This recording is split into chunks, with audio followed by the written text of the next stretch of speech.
In Canada, receiving a financial gift can be a wonderful surprise.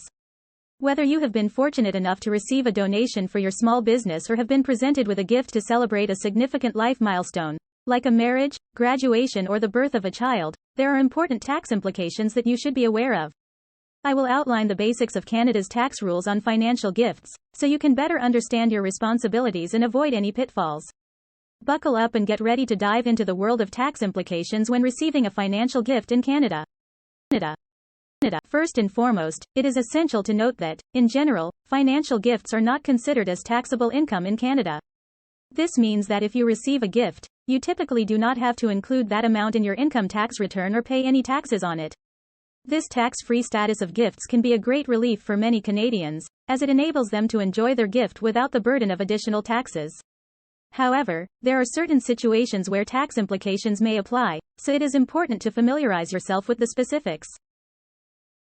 While financial gifts are generally tax-free in Canada, there are some exceptions.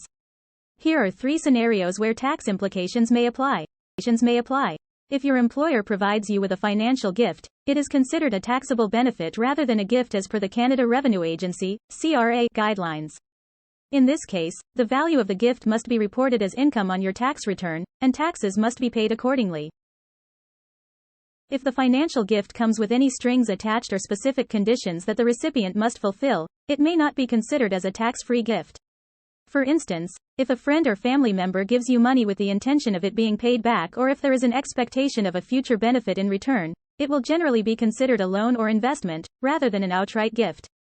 These types of financial transactions can have more complex tax implications, so it is a good idea to consult with a tax professional for guidance. If you receive a gift in the form of property or investments, such as stocks, bonds, or real estate, the tax implications can be more complicated. In these cases, the person who gifted the property or investments to you may be liable to pay capital gains tax on any increase in value that occurred during their period of ownership. You, as the recipient, will not be subject to tax on the appreciated value of the gift at the time of receipt. However, when you decide to sell or dispose of the property or investments, you will be responsible for any capital gains tax based on the increase in value since the time you received the gift. If you run a small business and receive financial donations from individuals, it is important to note that these gifts are typically not subject to tax as long as they are considered bona fide donations with no strings attached. However, if the gifts come from corporations, it may be necessary to report this as revenue and pay taxes on the amount. If your business generates a taxable capital gain from a donated capital property, the CRA may require you to report and pay tax on the gain. To be sure about your specific circumstances, it is advised to consult with a tax professional.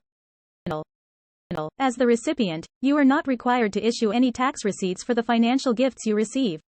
However, if you are registered as a charitable organization, you may need to issue tax receipts to donors who require them. This enables donors to claim a tax credit on their income tax return based on the amount they donated to your organization. It's essential to familiarize yourself with the basics of Canada's tax rules on financial gifts. While most gifts are not taxable, certain circumstances may require additional reporting or tax payments. When in doubt, it's always a good idea to consult with a tax professional to ensure that you are aware of your obligations and can fully enjoy your financial gift while remaining in compliance with the law.